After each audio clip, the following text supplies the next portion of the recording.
청취자 여러분, 안녕하세요.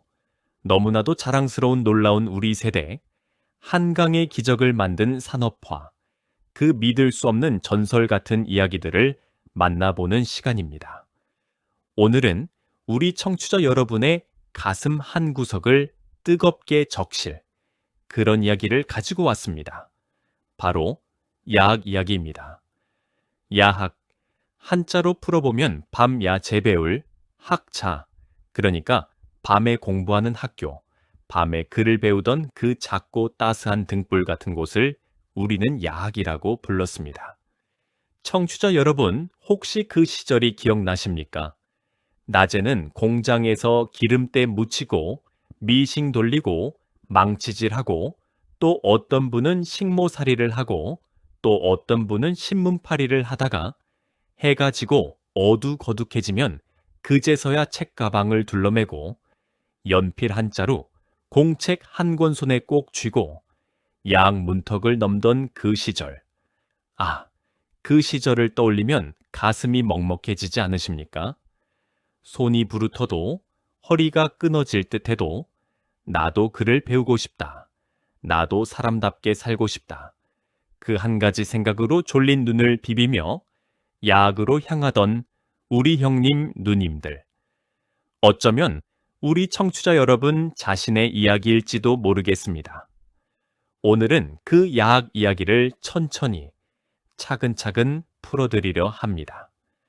누가 야학을 열었는지, 누가 거기서 가르쳤는지, 또 어떤 유명한 야학들이 있었는지, 그리고 야학이 없었더라면 우리 대한민국이 과연 오늘 이 자리에 설 수 있었을지, 그 작고도 큰 등불 같던 이야기를 지금부터 함께 따라가 보시겠습니다. 자, 그럼 함께 그 시절로 돌아가 보시지요. 본격적인 이야기에 들어가기 전에 청취자 여러분께 한 가지 부탁의 말씀을 드리겠습니다. 너무나도 자랑스러운 우리 세대, 세계를 이끌어가는 대한민국의 초석을 닦으신 우리 청취자 여러분을 응원하기 위해서 화면 아래에 있는 좋아요와 구독 한 번씩 꼭 눌러주시면 정말 큰 힘이 되겠습니다. 여러분의 그 작은 손길 하나하나가 이 자랑스러운 우리 세대의 이야기를 더 많은 분들께 전할 수 있는 큰 응원이 됩니다. 잊지 마시고 꼭 좋아요와 구독 부탁드리겠습니다. 자, 청취자 여러분, 이제 본격적으로 야학 이야기를 시작해 보겠습니다. 먼저 야학이라는 것이 도대체 무엇인지부터 차근차근 짚고 넘어가야겠습니다. 야학이라고 하는 것은 말 그대로 밤에 공부하는 학교입니다. 그런데 이게 그냥 단순히 시간만 밤이라는 뜻이 아닙니다. 낮에는 먹고 살기 위해 일을 해야 해서 도저히 정규 학교에 갈 수 없는 사람들이 밤에라도 짬을 내서 잠을 줄여서 눈을 비벼가며 글을 배우고 셈을 배우던 곳, 그곳이 바로 야학이었습니다. 옛날부터 우리 어르신들 사이에서 이런 말이 있었지요. 주경야독, 낮 주제 박갈경 자, 밤야 제1글 독자. 풀어서 말하면 낮에는 밭을 갈고 밤에는 책을 읽는다는 뜻입니다. 우리 조상들은 이 주경야독을 가장 아름다운 삶의 모습으로 여겼습니다. 가난해도 배움을 놓지 않고 고단해도 책을 손에서 놓지 않는 그 모습. 그것이 바로 우리 한민족이 그 어떤 어려움 속에서도 결코 무너지지 않았던 비밀이었던 것입니다. 청취자 여러분, 한번 상상해 보시지요. 1950년대, 1960년대, 우리나라의 모습을 6.25 전쟁이 막 끝났습니다. 산하는 폐허가 되었고, 집은 무너졌고, 들판에는 풀 한 폭이 자라기 어려웠습니다. 그때 우리나라가 얼마나 가난했는지 아십니까? 외국에서는 우리나라를 보고 이렇게 말했답니다. 한국이 다시 일어서려면 100년은 걸릴 것이다. 아니, 한국에서 민주주의가 꽃피기를 바라는 것은 쓰레기통에서 장미꽃이 피기를 바라는 것과 같다. 외국 사람들이 우리를 그렇게 깔봤던 시절이었습니다. 그 시절 우리 부모님 세대는 하루 세끼 밥을 먹는 것이 가장 큰 소원이었습니다. 보리 한 줌, 좁쌀 한 줌이 귀했고 흰쌀밥은 명절에나 한 번 구경할까 말까 했습니다. 그런 형편의 학교라니요. 학교는 사치였습니다. 아들 하나, 그것도 큰 아들 하나만 어떻게든 학교에 보내고 나머지 자식들은 모두 들에서 일하고 공장으로 나가고 식모살이를 하러 가야 했습니다.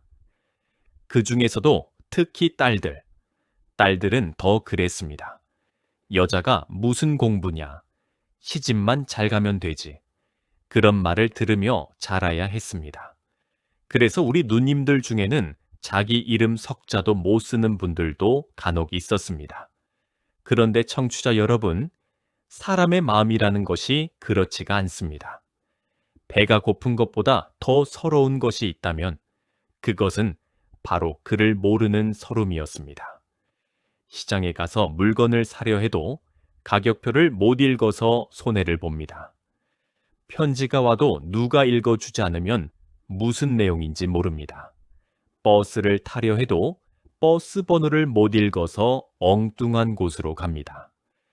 관공서에 가서 서류 한 장 작성하려 해도 글자 한자 한자가 다 가시처럼 가슴을 찔렀습니다.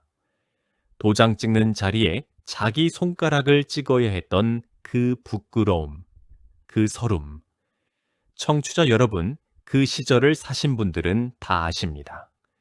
그것이 얼마나 사람을 작아지게 만드는 일인지를. 그래서 사람들은 결심했습니다. 낮에는 일하더라도 밤에는 배우자. 잠은 죽어서 자도 늦지 않다. 사람답게 살려면 우선 그를 알아야 한다. 그리고 바로 그런 마음들이 모여서 만들어진 것이 바로 야학이었습니다. 여러분, 야학하면 자연스레 깜깜한 밤, 호롱불 아래 옹기종기 모여 앉은 모습을 떠올리시지요. 하지만 우리 어르신들이 그토록 배움을 갈망하셨던 그 시절, 배움의 열기는 꼭 밤에만 타오른 것이 아니었습니다. 혹시 상록수라는 소설을 기억하시는 분 계신가요? 1935년 시문 선생이 쓰신 그 유명한 소설 말입니다. 일제강점기, 우리 말과 우리 글을 빼앗기고 심지어 우리 이름마저 빼앗기던 그 캄캄한 시절. 도시에서 공부하던 젊은이들이 보따리 하나 둘러매고 농촌으로 내려가 우리 동포들에게 한글을 가르치던 그 눈물겨운 이야기입니다. 소설 속 여주인공 채영씨는 시골 마을에 내려가 아이들을 가르치다 끝내 병을 얻어 세상을 떠납니다.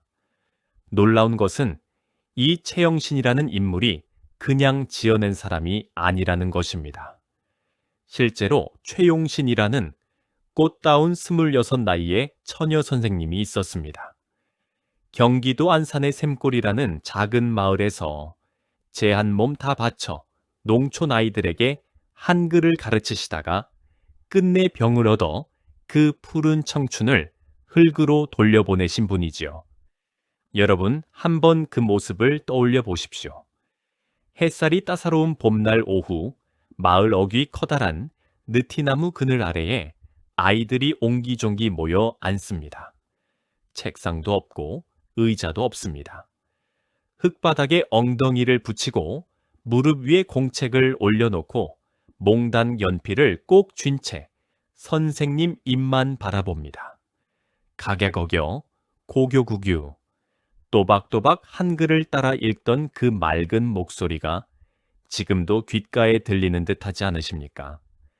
바티를 하다가도 호미를 잠시 내려놓고 교회 마당에 모여 글을 배웠습니다. 빨래터에서 빨래를 하던 아낙네들이 빨래 방망기를 옆에 두고 한자라도 더 익히려 했습니다. 외양간 옆 헛간에서, 사랑방에서, 마당 평상 위에서 심지어 소를 먹이러 가는 그 들판 한가운데에서도 우리 동포들은 어디서든 배웠습니다. 그래서 상록수입니다. 사시사철 푸르른 소나무, 잣나무처럼 한겨울 살을 애는 추위에도 결코 시들지 않는 그 푸른 빛처럼 우리 민족의 배움에 대한 그 뜨거운 열정은 낮에도 밤에도 봄에도 겨울에도 결코 시들지 않았던 것입니다. 여러분의 어머니, 아버지가 또 여러분 자신이 바로 그 푸르른 상록수였습니다.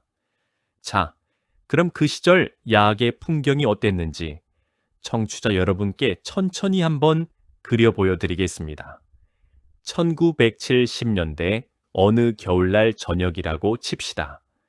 서울 청계천 평화시장 근처 좁은 골목길로 한 무리의 사람들이 종종 걸음을 칩니다. 15살, 16살, 많아야 20 안팎의 어린 처녀들입니다. 얼굴은 어립니다. 그러나 그 어린 얼굴에 새겨진 표정은 이미 어른의 것이었습니다.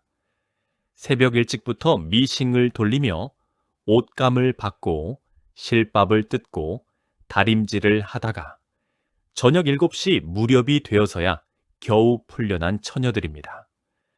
작업장은 어땠을까요? 천장이 너무 낮아서 허리도 제대로 펴지 못하는, 그래서 사람들이 다락방이라고 불렀던 그 비좁은 공간. 한겨울에도 환기가 안 돼서 먼지가 자욱하고 한여름에는 40도가 넘는 찜통이 되는 그곳. 거기서 하루 12시간, 14시간씩 일했습니다. 손가락은 부르트고 눈은 침침해지고 폐는 망가져 갔습니다. 그래도 월급이라고 받는 것은 한 달에 몇 푼. 그것도 대부분은 시골 부모님께 붙여드리고 동생들 학비로 보내야 했지요. 그 처녀들이 일을 마치고 나서 저녁밥은 또 어떻게 먹었을까요? 그저 길거리에서 호빵 하나, 우유 한 봉지로 때우는 날이 허다했습니다. 그렇게 허기를 달래고는 작은 보따리에서 꼬깃꼬깃 접어둔 공책 한 권, 닳고 다른 연필 한 자루를 꺼냈습니다. 그리고 어둑한 골목길을 종종 걸음으로 걸어 야학이 있는 작은 교회당으로, 어느 시민단체의 사무실로 또는 대학생 오빠들이 빌려둔 허름한 단칸방으로 향하는 것이었습니다. 야학 교실은 어땠을까요? 청취자 여러분, 상상이 되십니까? 책상이 따로 있는 것도 아닙니다. 의자가 따로 있는 것도 아닙니다. 나무 판자 위에 신문지를 깔고 그 위에 공책을 놓습니다. 전구는 침침하게 한 개만 매달려 있습니다. 한겨울이면 입김이 하얗게 서리고 손이 곱아서 연필을 제대로 잡기도 어렵습니다. 난로는 있어도 석유가 아까워서 잘 켜지도 못합니다. 그런 곳에서 그 어린 처녀들이, 그 고단한 청년들이 졸린 눈을 비벼가며 글자를 한자 한자 또박또박 써내려갔던 것입니다. 기역, 니은, 디귿, 리을, 가, 나, 다라, 어머니, 아버지, 고향, 대한민국. 그 단어들을 처음 자기 손으로 쓰던 그 순간, 청취자 여러분, 그 순간이 얼마나 감격스러웠을지 짐작이 가십니까? 어떤 처녀는 자기 이름 석자를 처음 써보고는 눈물을 뚝뚝 흘렸다고 합니다. 평생을 글을 모른다고 멸시받고 손가락 도장을 찍으며 살아왔는데 드디어 자기 이름을 자기 손으로 쓰게 되었으니 어찌 안 그렇겠습니까? 그 눈물 한 방울 한 방울에 우리 대한민국의 새벽이 서려 있었습니다. 청취자 여러분, 자, 그럼 이 야학을 누가 열었느냐? 그리고 누가 거기서 가르쳤느냐? 이 이야기를 빼놓을 수가 없습니다. 야학을 연 사람들은 참 다양했습니다. 우선 가장 많았던 것이 교회와 성당이었습니다. 그 시절 우리나라에는 외국에서 들어온 선교사들이 계셨고 또 우리나라 신부님과 목사님들이 많이 계셨는데요. 이분들이 가난한 동네에 들어가서 작은 교회당을 짓고 성당을 짓고 그러고는 거기서 야학을 열었던 것입니다. 영등포에 있던 영등포 산업선교회, 청계천 일대의 도시산업선교회, 가톨릭, 노동청년회, 이런 단체들이 그 시절 야학의 큰 줄기를 이루고 있었습니다. 신부님, 수녀님, 목사님, 전도사님들이 직접 글을 가르치셨습니다. 십자가 아래에서 한글 자모를 가르치셨습니다. 청취자 여러분, 이 얼마나 거룩한 풍경입니까? 또 하나의 큰 줄기는 바로 대학생들이었습니다. 그 시절 대학생들, 우리는 이분들을 대학생 형, 대학생 누나, 대학생 오빠라고 불렀지요. 부잣집 자식이라고 다 그런 것은 아니었습니다. 시골에서 어렵게 올라와서 가정교사 노릇해가며 등록금을 마련해서 그렇게 학교를 다니던 대학생들이 많았습니다. 그런데 이 학생들이 자기 신세 한탄만 하지 않았습니다.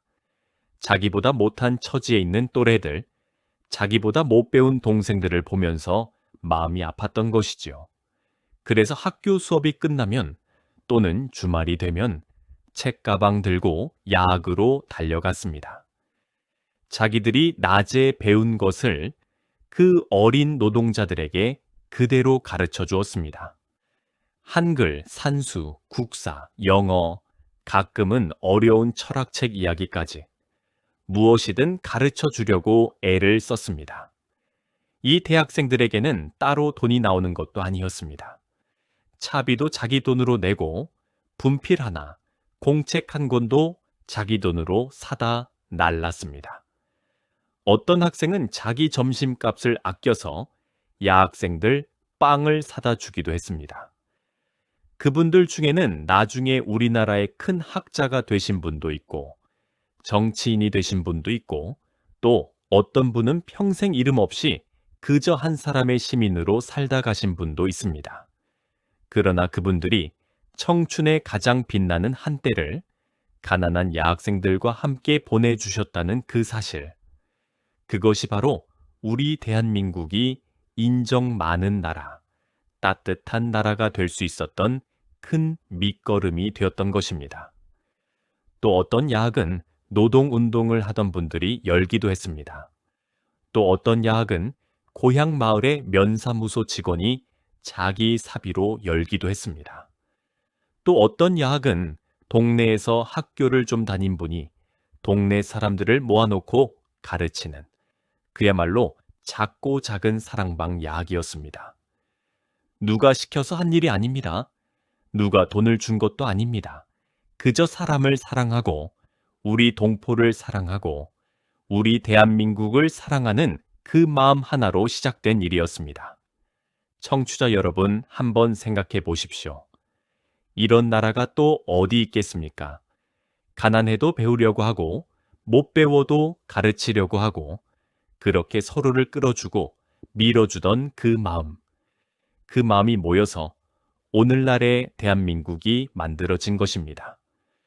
외국 사람들이 한강의 기적이라고 부르는 그 기적의 진짜 정체, 그것은 바로 야학의 그 침침한 전구 아래에서 시작된 것이라고 해도 청취자 여러분, 결코 지나친 말이 아닐 것입니다.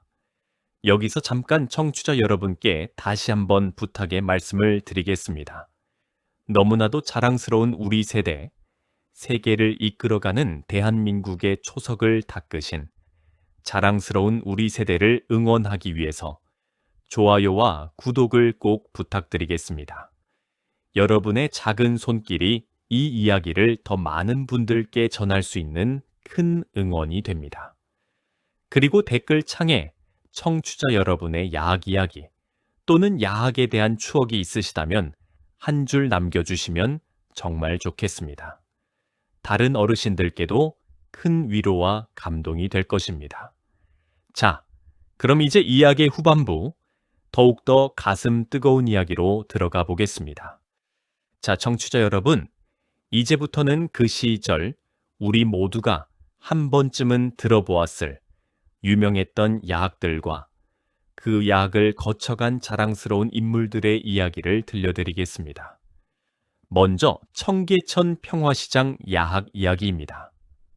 평화시장이라고 하면 청취자 여러분 다 아시지요? 서울 동대문 가까이에 있던 우리나라 옷감 산업의 심장 같은 곳이었습니다. 그곳의 다락방 같은 비좁은 공장에서 열심히 일하던 어린 여공들, 그 여공들을 위해서 만들어진 야학이 있었습니다. 그 이름이 바로 청계노동교실 또는 청계피복 노동조합 야학이라는 곳이었습니다.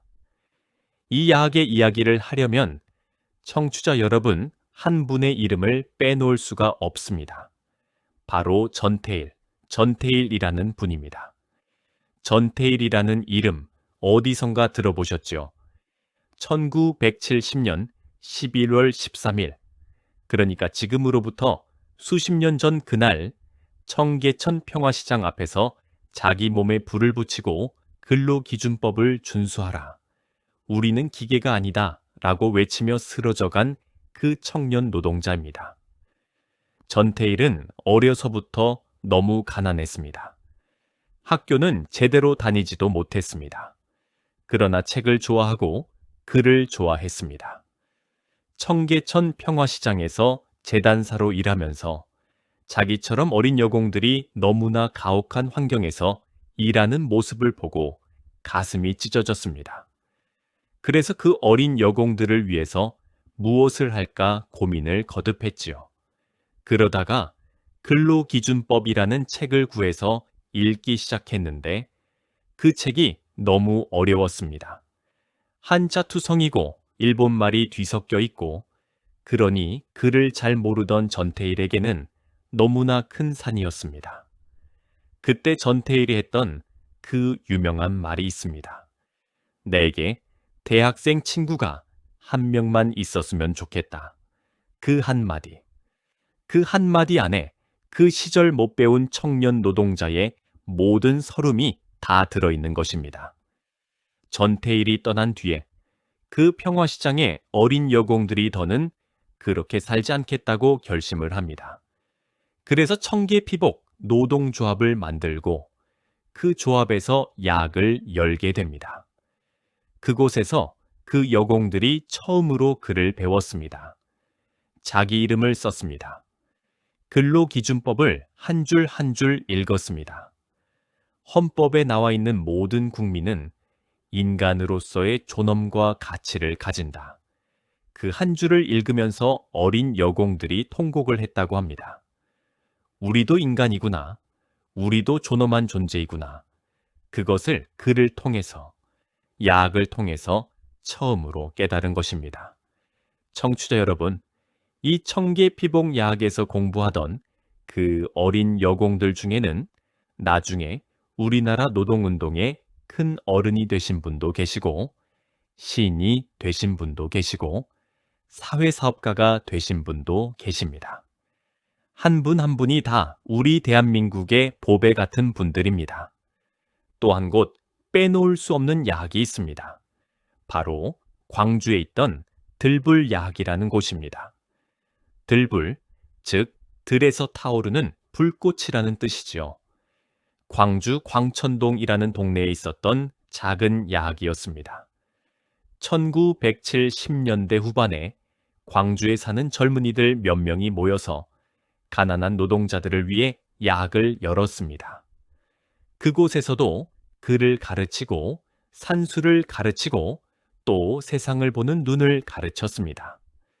들불야학을 만든 분들 중에 박기순이라는 젊은 처녀가 있었고 또 윤상권이라는 청년이 있었습니다. 두 분 다 정말 아까운 분들이었지요. 박기순 선생은 야학을 만든 지 얼마 안 되어 안타깝게 세상을 떠나셨고 윤상권 선생은 1980년 광주의 그 슬픈 5월에 끝까지 시민들과 함께 남아 계시다가 돌아가셨습니다. 두 분의 영혼 결혼식 자리에서 불려진 노래가 바로 우리 모두가 한 번쯤은 들어본 그 임을 위한 행진곡이라는 노래입니다. 들불야학의 작은 등불이 그렇게 우리 민주주의의 큰 횃불로 타올랐던 것입니다. 이외에도 그 시절 우리나라 곳곳에는 헤아릴 수 없이 많은 야학이 있었습니다. 인천 부평의 노동야학, 구로공단 일대의 야학, 부산 영도의 야학, 대구, 비산동의 야학. 어느 작은 시골면 단위에는 그 동네에서 학교 좀 다닌 청년이 동네 어른들을 모아놓고 가르치던 한글 학교가 있었습니다. 도시에는 도시의 야학이 있었고 시골에는 시골의 야학이 있었습니다. 절에 다니는 스님들이 여시는 야학도 있었고 군대에서 장교들이 사병들에게 한글을 가르치는 군대 안에 야학도 있었습니다. 우리 대한민국이라는 나라 전체가 한마디로 거대한 야학이었던 셈입니다. 그럼 이 야학을 거쳐간 분들 중에 우리가 잘 아는 유명한 분들은 누가 있을까요? 청취자 여러분께서도 궁금하실 겁니다. 먼저 박노해 시인이 있습니다. 박노해라는 분은 어려서 가난해서 야간 상업고등학교를 다니면서 노동자로 일했던 분입니다. 그분이 야학에서 많은 것을 배우고 또 가르치기도 했습니다. 그분의 첫 시집이 노동의 새벽이라는 시집입니다. 그 시집이 1980년대 우리나라 노동자들의 가슴을 얼마나 뜨겁게 적셨는지 모릅니다. 또 우리나라의 많은 정치인, 종교인, 시민운동가, 학자분들이 젊은 시절에 야학을 거쳐가셨습니다. 어떤 분은 야학에서 배웠고 어떤 분은 야학에서 가르쳤습니다. 한 분 한 분 이름을 다 거론하기는 어렵습니다만 청취자 여러분이 신문에서 텔레비전에서 한 번쯤은 보셨을 그 익숙한 얼굴들 중에 적지 않은 분들이 야학과 깊은 인연을 맺고 계십니다. 그리고 무엇보다도 중요한 것은 그 어떤 유명인보다도 더 위대한 야학 출신 인물이 누구냐 하면 청취자 여러분, 그것은 바로 우리 청취자 여러분 자신입니다. 우리 형님, 우리 누님, 우리 이웃집 아주머니, 아저씨. 그 어떤 화려한 이름도 없이 그저 묵묵히 자기 자리에서 일하시고 자식 키우시고 손주 키우신 그 모든 어르신들. 그분들 한 분 한 분이 모두 야학이 길러낸 우리 대한민국의 진짜 영웅들이십니다. 자, 청취자 여러분, 이쯤에서 한번 깊이 생각해 봅시다. 만약에 그 시절 우리나라의 야학이라는 것이 없었더라면 과연 우리나라는 지금 어떻게 되었을까요? 상상하기조차 무서운 일입니다. 첫째, 그를 모르는 사람이 너무 많아서 산업화 자체가 불가능했을 것입니다. 공장에서 기계를 다루려면 설명서를 읽어야 합니다. 안전수칙을 읽어야 합니다. 도면을 봐야 합니다. 그를 모르는데 어떻게 그 일을 합니까? 그런데 야학을 통해서 수십만 수백만의 노동자들이 그를 깨쳤기 때문에 우리 산업화가 가능했던 것입니다. 야학 없이는 한강의 기적도 없었던 것입니다. 둘째, 사회의 양극화가 지금보다 훨씬 더 심해졌을 것입니다. 부잣집 자식들만 학교에 다니고 가난한 집 자식들은 연경 글을 모르고 살았다면 그 격차는 영원히 좁혀지지 않았을 것입니다. 그러면 사회 전체가 분노와 절망으로 가득 찼을 것입니다. 그런데 야학이 있었기 때문에 가난한 청년들도 글을 배우고 검정고시를 보고 야간 학교를 다니고 그렇게 한 발짝 한 발짝 자기 운명을 바꿔갈 수 있었던 것입니다. 셋째, 우리나라 민주주의의 뿌리도 약했을 것입니다. 민주주의는 글을 읽고 쓸 줄 아는 사람들이 만들어가는 것입니다. 신문을 읽고 책을 읽고 자기 생각을 글로 표현할 수 있어야 그것이 모여서 여론이 되고 민주주의가 되는 것입니다. 야학을 통해서 우리 노동자들이, 우리 농민들이, 우리 시민들이 글을 배우고 세상을 보는 눈을 키웠기 때문에 우리나라 민주주의가 이만큼이나 자라날 수 있었던 것입니다. 청취자 여러분, 그러니까 야학은 그저 그를 가르치는 곳이 아니었습니다. 야학은 우리 대한민국의 산업화를 가능케 한 보이지 않는 엔진이었고, 우리 사회의 격차를 좁힌 따뜻한 다리였고, 우리 민주주의를 키운 작은 묘판이었습니다. 청취자 여러분과 우리 어르신들이 그 야학에서 흘리신 땀과 눈물 한 방울 한 방울이 오늘날 세계 10대 경제 강국이 된 우리 대한민국의 진짜 밑돌인 것입니다. 청취자 여러분, 다시 한번 부탁의 말씀을 드리겠습니다. 너무나도 자랑스러운 우리 세대, 세계를 이끌어가는 대한민국의 초석을 닦으신 우리 청취자 여러분을 응원하기 위해서 좋아요와 구독을 꼭 한 번씩 눌러주시면 정말 큰 힘이 되겠습니다. 여러분의 따뜻한 응원 하나하나가 이 자랑스러운 우리 세대의 이야기를 다음 세대에까지 전할 수 있는 가장 큰 힘이 됩니다. 부탁드리겠습니다, 청취자 여러분. 자, 청취자 여러분. 그럼 오늘 이야기를 천천히 한번 정리해 보겠습니다. 오늘 우리는 그 시절 우리 대한민국 곳곳을 작고 따뜻한 등불처럼 밝혀주었던 야학에 대해서 이야기를 나눠 보았습니다. 첫째, 야학이 무엇이었는가? 야학은 낮에 일하느라 학교에 갈 수 없는 분들이 밤에 모여서 글과 셈을 배우던 그야말로 주경야독을 실천하던 곳이었습니다. 우리 조상들이 가장 아름다운 삶의 모습으로 여겼던 그 주경야독을 우리 부모님 세대와 우리 청취자 여러분 세대가 직접 살아내신 것입니다. 둘째, 야학을 누가 열고 누가 가르쳤는가?